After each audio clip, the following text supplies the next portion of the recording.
You think cheating is about sex, about desire, about finding someone more attractive and making a decision in a moment of weakness. That is the story most people tell after the fact. The simplified version that makes the betrayal feel sudden, unpredictable, something that happened to the relationship rather than something that developed inside it. It is almost never that. Cheating starts months before the act. It starts with small shifts, a tone change, a new habit, a subtle redirection of emotional energy that is easy to miss if you are not paying attention. It starts with micro behaviors that taken individually seem unremarkable. Taken together, they form a pattern. And patterns are predictable. Infidelity is predictable if you know what to watch. Today you're going to learn 8 red flags that most men miss until it is too late. Not to make you paranoid, not to make you suspicious of every woman you meet, but to give you the observational framework that turns behavioral data into clarity so that you are never again in the position of saying, I never saw it coming when the evidence was there the entire time. It starts before it happens. Always. Let's make sure you see it. Here's the truth that changes how you think about this entire subject. People rarely wake up and decide to cheat. The decision, when it finally arrives, is almost always the last step in a process that began long before. A process of emotional disconnection, of gradually shifting investment, of small boundary erosions that each seem manageable in isolation but accumulated into a fundamentally different relational orientation. The act of cheating is the visible endpoint of an invisible journey, and the journey has consistent stages. Emotional disconnection is always the first stage. Before anything external happens, something internal shifts. The woman who is moving toward infidelity is first moving away from the relationship, not necessarily in a conscious or deliberate way, but in the felt quality of her investment. She is present less fully. The warmth that characterized her engagement earlier becomes more intermittent, more conditional. The conversations that used to go deep start staying shallow. She is still there. But the quality of her being there has changed. Validation seeking is the second stage. The emotional need that was previously met inside the relationship. The need to feel seen, desired, genuinely interesting to someone who matters, begins to be sourced externally. She posts more. She is more attentive to how men respond to her. She becomes slightly more invested in external confirmation of her attractiveness and her value. This is not necessarily conscious. It is the natural behavioral expression of a need that is no longer being met at home. Boundary erosion is the third stage. The lines that previously defined appropriate relational behavior, what constitutes reasonable contact with other men, what level of emotional sharing with outside parties is appropriate, what behaviors are and are not compatible with genuine commitment, begin to soften. The boundaries do not disappear overnight. They move incrementally, each movement individually small enough to seem unremarkable. But the trajectory is consistent. Opportunity to exposure is the fourth stage. With the emotional disconnection established, the validation seeking active, and the boundaries relaxed, the external environment becomes genuinely dangerous in a way it was not when the relationship was emotionally healthy. The opportunity that would have been automatically deflected. The male friend who is increasingly attentive. The coworker who listens in a way her partner no longer does is now landing in a context that is receptive to it. Behavior predicts betrayal long before action does. This is the rule. The action is just the moment when the internal process that has been developing for weeks or months finally crosses into the external world. If you can read the behavioral signals accurately, if you can identify the pattern in its early stages, you are not predicting the future. You are reading the present clearly. Now the psychological framing. Because the 8 red flags make more sense when you understand the mechanisms underneath them. Validation needs are universal. Every person in a relationship has a genuine need to feel desired, appreciated, and seen by their partner. When this need is consistently met within the relationship, the motivation to source it externally is low. When it is chronically unmet, when the partner has become inattentive, when the appreciation has faded into assumption, when the desire that characterized the early relationship has plateaued into comfort, the need does not disappear. It redirects. The direction it redirects toward is the first available source of genuine positive attention. Yet this is not a character flaw. It is a psychological mechanism. Understanding it does not excuse the behavior it produces. It explains the conditions under which that behavior becomes more likely. Hyper-comparison culture has made this mechanism significantly more potent in the contemporary environment. The constant ambient exposure to alternatives, through social media, through dating app awareness, through the perpetual display of curated idealized lives, means that the internal comparison process that was once limited by the boundaries of one's actual social world is now unlimited. The woman who is experiencing dissatisfaction in her relationship is not comparing it to the genuine reality of other relationships. She is comparing it to the curated highlights of them, and that comparison, which is structurally impossible to win, produces a chronic sense of deficit that makes the existing relationship feel more inadequate than it actually is. Status reassessment happens when a significant change in one partner's perceived market value creates a felt imbalance in the relationship. The woman whose career has accelerated, whose social circle has expanded, whose confidence has grown, who perceives herself as being in a different position than she was when the relationship began, may begin to reassess whether the relationship is calibrated to her current self. This is not always conscious, but its behavioral expression is consistent with what we are about to describe in the 8 red flags. When internal dissatisfaction meets external opportunity, risk rises. That is the statement.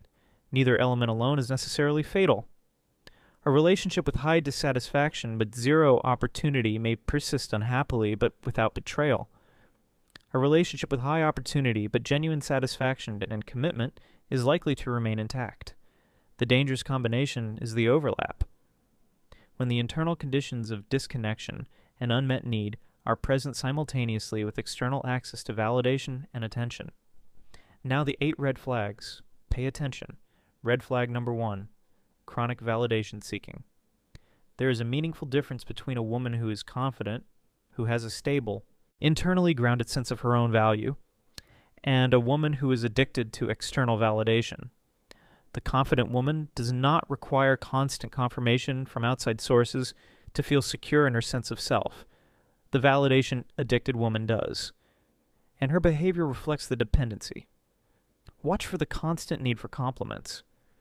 Not the occasional genuine appreciation of being noticed and told she looks good, but the chronic recurring requirement for positive feedback that seems never quite satisfied by what is given. The woman who fishes for compliments regularly, who redirects conversations toward opportunities to be praised, who becomes noticeably flat when the expected validation does not arrive. She is showing you a dependency that is significant. Watch for heavy social media validation behavior. The frequency and quality of her posting, the level of attention she pays to who is responding and how, the investment she shows in the performance of her life for an external audience. These are behavioral signals. The woman who is posting daily provocative content and monitoring the responses with significant emotional investment is sourcing a level of external validation that suggests her internal reservoir is insufficient, and insufficient internal stability creates external dependency. Watch for the pattern of seeking and enjoying attention from multiple men, not the ordinary social reality of having male friends and professional relationships. The specific, consistent seeking of male attention in contexts that go beyond ordinary social interaction. The woman who is regularly in situations where male attention is being directed at her, who seems energized by it, who actively cultivates it, is demonstrating that her need for male validation extends beyond what one relationship provides. Confidence versus attention addiction. That is the binary. The first is internally stable, the second is externally dependent. And external dependency is vulnerability. Red flag number 2. Every ex is crazy. The story a person tells about their past relationships is one of the most reliable pieces of information available about how they will behave in future ones.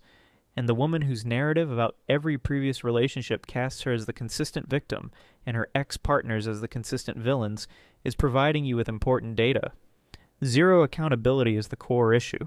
In any relationship that ends, both people contributed to the conditions that produce the ending. This is almost always true. The degree of contribution may differ in some cases significantly, but the idea that one partner bears all responsibility and the other bears none is almost never accurate. The woman who has internalized that narrative across multiple relationships, who has a consistent account in which she was always right, always wronged, always the reasonable party dealing with unreasonable partners, has demonstrated a fundamental unwillingness to examine her own behavior and its consequences. Blame shifting is the behavioral mechanism that sustains this narrative, Responsibility, when it cannot be denied, is redirected toward the other person's reaction, toward external circumstances, toward anything that allows the self-narrative of consistent blamelessness to remain intact. The woman who consistently shifts blame has not developed the capacity for genuine accountability. And without genuine accountability, the patterns that damage previous relationships will repeat in the current one. Narrative controls the social expression of blame shifting. The woman who controls the story, who presents her version of events with such consistency and confidence that questioning it feels like taking the side of the villain she has described, is exercising a specific kind of social management. If everyone else is the problem, the pattern continues, because the pattern never gets examined. It only gets attributed to a new person who will eventually join the growing list of unreasonable exes. Red flag number 3, emotional oversharing with other men. The emotional intimacy of a committed relationship. The sharing of genuine vulnerabilities, genuine fears, genuine interior life, is one of the things that makes the relationship genuinely different from all other relationships. When that emotional intimacy begins to be shared outside the relationship, something important has shifted. Venting to male coworkers or male friends about relationship problems, personal struggles, or intimate details of her interior life is a specific behavior to observe. The occasional mention of a difficulty to a trusted mutual friend is not what we are describing. The regular, detailed, emotionally invested conversation with a specific man, where she is bringing her genuine vulnerabilities, receiving his genuine attention and support, and building a pattern of emotional reliance on him, is an emotional affair in its early stages, regardless of whether either party has named it as such. He is just a friend is a phrase worth examining carefully when it appears in the context of a relationship, where a specific male friendship is absorbing a significant amount of her emotional energy. Genuine friendships between men and women exist and are entirely compatible with committed relationships. What is not compatible is an emotional intimacy with a specific person outside the relationship that exceeds or rivals the emotional intimacy within it. The test is not whether they are physically involved. The test is whether the emotional content that should belong primarily to the relationship is being redirected to this other person. Emotional affairs begin quietly. This is the statement. They begin with a conversation that goes a little further than it should, with a text exchange that has a warmth and that is slightly more than friendship.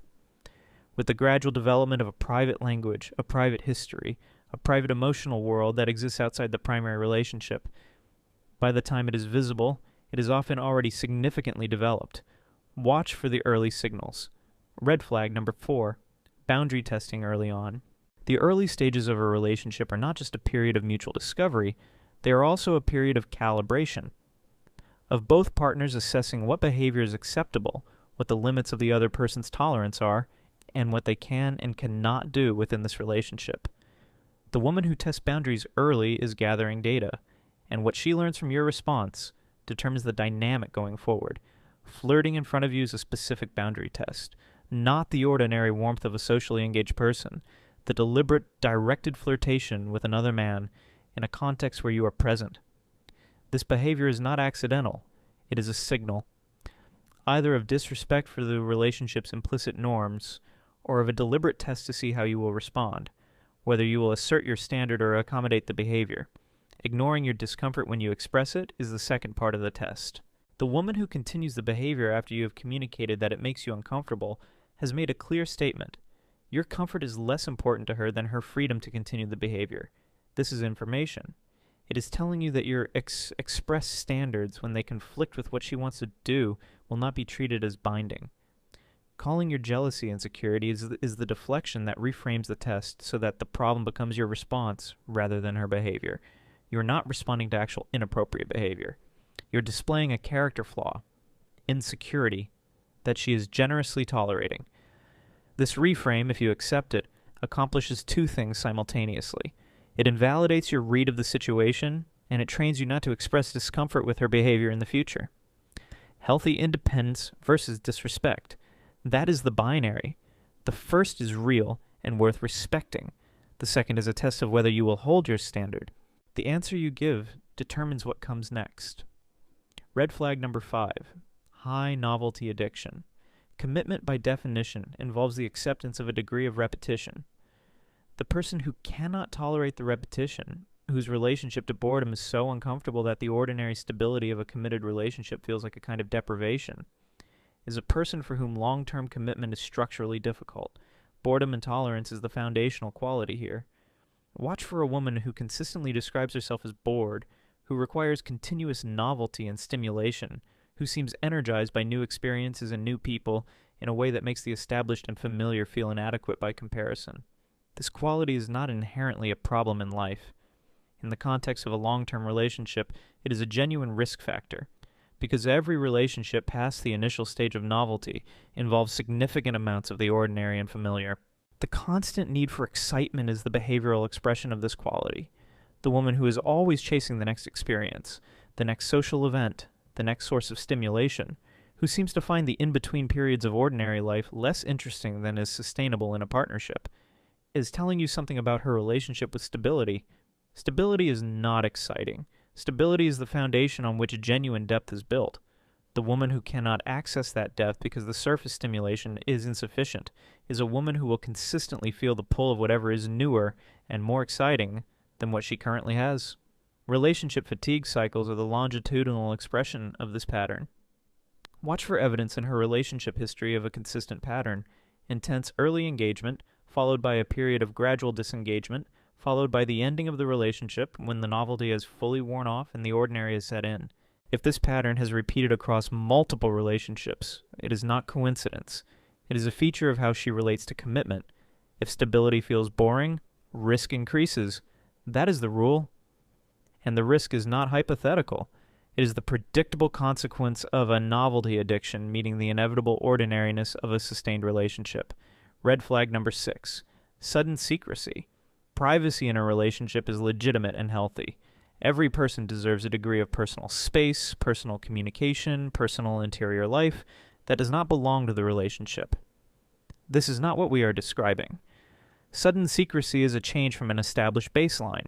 The woman who is previously open about her phone, her communications, her social plans, and who becomes suddenly noticeably more private, who tilts the phone screen away, who steps out of the room to take calls, who has adopted new patterns of digital privacy that were not present before, has introduced a change that warrants attention. New privacy shifts are the behavioral dimension of this change. She has changed her phone passcode. She deletes her message history. She is logged out of accounts on shared devices that previously remained logged in. Each of these changes, individually, has an innocent explanation. Together they form a pattern, and the pattern is of someone who is managing information, who is ensuring that the contents of her digital communication are not accessible to her partner. Defensive tone changes are the emotional dimension. When you ask an ordinary, non-accusatory question about her day or her plans, and the response is disproportionately defensive, when what should be a neutral exchange carries an edge of irritation or suspicion that the question itself does not warrant, you're receiving a signal. The defensiveness is not about the question. It is about what the question might lead to. Secrecy precedes betrayal. This is the statement. Not every instance of secrecy indicates infidelity, but infidelity is almost always preceded by secrecy. Watch the direction the pattern is moving. Red flag number 7. Status climbing behavior. The woman who is in the process of reassessing her relationship in the context of a significant upward shift in her perceived market value will often display a specific behavioral cluster, one that is about comparison, about positioning, about the felt sense that she has moved into a different bracket than the one the relationship was calibrated to. Sudden upgrades in her social circle are one expression of this. New friendships with people who are significantly more affluent, more socially prominent, more professionally accomplished than her previous social world. A new investment in environments, events, venues, social occasions that represent a step up from where she and her partner have previously moved. These changes are not inherently problematic. People grow. Social circles evolve. What is worth watching is whether the upgrade is being pursued in a way that creates distance from the relationship, rather than expanding both partners' world together. Comparison statements are a more direct expression of the status reassessment, the implicit or explicit comparison of her partner to other men, their income, their ambition, their social standing, their physical presentation. The comments that measure what he has against what someone else has, delivered in a way that positions him as falling short. This behavior is telling you that she is actively running comparisons, and that you are not consistently winning them. Leveling up language is the cultural expression of the status reassessment mentality. The vocabulary of leaving behind, of outgrowing, of moving to a higher level, applied to relationships as if they were career stages to be graduated from, rather than commitments to be maintained. The woman who talks about her own development in these terms, and does not include the relationship in the trajectory she is describing, is showing you that the relationship may not be part of the future she is planning. Growth versus replacement mentality, that is the binary. Genuine growth expands the relationship. Replacement mentality has already concluded the relationship is a limitation. Red flag number 8. Emotional withdrawal without conflict. This is the final red flag, and it is the most significant one because it represents the latest stage of the pre-infidelity process. By the time this flag is visible, the internal journey has already traveled a long distance. Reduced affection is the most immediately noticeable expression. The physical warmth that characterized the relationship, the spontaneous touch, the easy physical closeness, the intimacy that expresses itself through ordinary physical presence, has diminished. Not dramatically, not in a way that produces an obvious event, just less. Less initiated, less warm, less present in the ordinary moments where it used to appear naturally. Short answers are the communication expression of emotional withdrawal. The conversations that used to go somewhere have become transactional. Questions that used to produce genuine engagement or produce minimal responses. She is still participating in the conversation. She is no longer genuinely in it. The investment that made the communication feel alive is absent, replaced by the functional minimum of responses that maintain the surface form of the relationship without its substance. Avoidance patterns are the behavioral expression. She is finding reasons to be elsewhere. The evenings that she would previously have spent with you are increasingly spent with friends, at work, engaged in solo activities, not because there is no conflict. She is simply orienting away. The relationship is receiving less of her time, her energy, her attention, and her physical presence. And the reorientation is happening without the discussion that conflict would have forced. Emotional disengagement is the final stage before action. This is the rule. When the emotional disengagement is complete, when she has fully reoriented her investment away from the relationship, the only thing remaining is the opportunity that converts the internal shift into external behavior. Now the power dynamic dimension. Because the risk of infidelity does not remain constant throughout a relationship. It fluctuates, and the fluctuations follow a pattern. Cheating risk increases at specific moments of power dynamic shift. And understanding these shifts is the final piece of the observational framework. When attraction drops, when the qualities that initially created the pull between the partners have been allowed to degrade through comfort and complacency, the dynamic weakens. The physical investment that communicated desire and effort in the early relationship has relaxed. The emotional engagement that created genuine connection has thinned. The man who was compelling in the first year of the relationship because he was still building, still growing, still bringing something new, has settled into a version of himself that is more comfortable but less compelling. And the drop in felt attraction creates a vulnerability in the relational dynamic that was not there before. When respect declines, when the behavior of one partner toward the other has deteriorated in quality, when the consideration and the attention and the effort that express genuine regard have faded, the foundation of the relationship shifts. Respect is the quality that sustains attraction past the initial stage. The partner who is deeply respected by someone they respect is in a fundamentally different position than the partner who is taken for granted by someone whose regard they have begun to question. The decline of mutual respect is one of the most consistent precursors to the conditions that produce infidelity. When the power imbalance flips, when the woman's trajectory has accelerated in ways that have created a significant asymmetry between where she perceives herself to be and where she perceives her partner to be, the relational dynamic is destabilized in the specific way we described in the status climbing section. The reassessment that follows a significant power shift is genuine, and it produces genuine behavioral consequences. Perceived replaceability accelerates infidelity. This is the statement. When a man allows himself to become something his partner believes she could replace without significant loss, when the qualities he brings to the relationship are no longer distinctive, no longer irreplaceable, no longer sufficient to anchor the commitment, the psychological barrier to replacement has lowered. She is not calculating this consciously, but the felt sense of your replaceability changes the weight of her commitment in ways that make the behaviors we have been describing more likely. Now, the prevention framework, because the point of identifying the flags is not anxiety, it is action. Observe patterns early. The single most protective thing you can do is pay genuine attention. Not paranoid surveillance. Genuine, calm, clear-eyed observation of the behavioral patterns that your partner is exhibiting over time. The individual behavior is often ambiguous. The pattern is not. Give it enough time to develop before drawing conclusions, but take it seriously when it does. Enforce boundaries calmly. When you observe behavior that crosses your stated limits, the boundary testing, the inappropriate emotional sharing, the sudden secrecy, address it. Not with emotional escalation, not with accusation, with calm, clear communication of what you observe and what you require. The enforcement of a boundary is not aggression. It is the honest expression of your actual standard, and how it is received tells you something important. Maintain polarity and attraction. The complacency that allows attraction to degrade is one of the most preventable risk factors in this framework.